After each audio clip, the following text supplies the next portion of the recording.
और कर लेते हैं अगली खबर का। बीजेपी के राष्ट्रीय अध्यक्ष जेपी नड्डा ने देश की मौजूदा स्थिति पर देश के नागरिकों के नाम एक खुला पत्र लिखा है और इसमें कहा गया है कि विपक्षी दल वोट बैंक की राजनीति करते हैं। राजस्थान के करौली में हुई हिंसा पर चुप्पी साध लेते हैं। 4 राज्यों के परिणाम वोट बैंक की रणनीति वाले दलों की आंखें खोलने के लिए काफी है। देश का युवा अवसर चाहता है, अड़ंगे नहीं। विकास चाहता है, विभाजन नहीं। 1966 में इंदिरा गांधी सरकार ने गौ हत्या पर प्रतिबंध की मांग को लेकर संसद भवन की ओर कूच कर रहे साधुओं पर गोलियां चलवाई। 84 में राजीव गांधी ने कहा कि जब एक बड़ा पेड़ गिरता है तो धरती हिलती है। गुजरात, मुरादाबाद, भिवंडी, मेरठ के दंगे, कश्मीर घाटी में हिंदुओं के खिलाफ हिंसा, भागलपुर दंगे, इस तरह के कांग्रेस के शासनकाल में दंगों की एक लंबी सूची है। दलितों और आदिवासियों पर कांग्रेस शासन ने अत्याचार किए। कांग्रेस ने संसद के चुनाव में बाबा साहेब अंबेडकर को हरवाया। बंगाल और केरल की हिंसा और वहां बीजेपी कार्यकर्ताओं पर अत्याचार गवाह है कि ये राजनीतिक दल लोकतंत्र को किस तरह देखती है। महाराष्ट्र में 2 कैबिनेट मंत्री भ्रष्टाचार, हफ्ता वसूली और असामाजिक तत्वों से रिश्ते रखने के आरोप में गिरफ्तार हुए। क्या ये चिंता की बात नहीं? पिछले 8 साल में देश की राजनीति में आमूलचूल परिवर्तन हुआ। पीएम मोदी की अगुवाई में देश सबका साथ, सबका विकास, सबका विश्वास और सबका प्रयास पर आगे बढ़ रहा है। मेरी विपक्षी दलों से अपील है कि वे विकास की राजनीति को बढ़ावा न दें।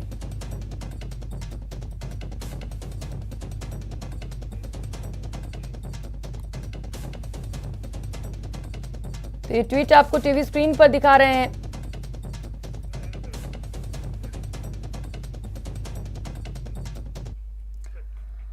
उधर रीट लीक्स मामले में ईडी की एंट्री हो गई है। मंत्री प्रताप सिंह खाचरियावास का इस पर बयान भी सामने आया है।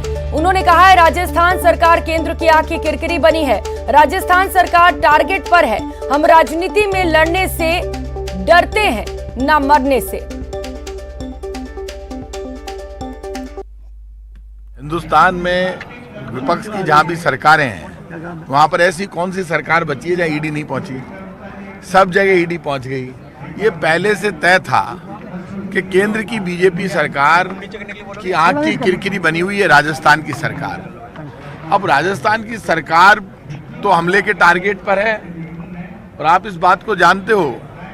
अब ये जो मुकाबला पूरे देश में शुरू हो गया वो इतना जबरदस्त है कि केंद्र सरकार के पास कोई न्याय मांगने जाने लायक भी नहीं रहा। अब जो लोग केंद्र सरकार से न्याय मांगने कौन जाएगा? आज तक तो केंद्र सरकार की भूमिका ये होती थी कि केंद्र सरकार बड़े भाई की, पिता की भूमिका देश में निभाती थी।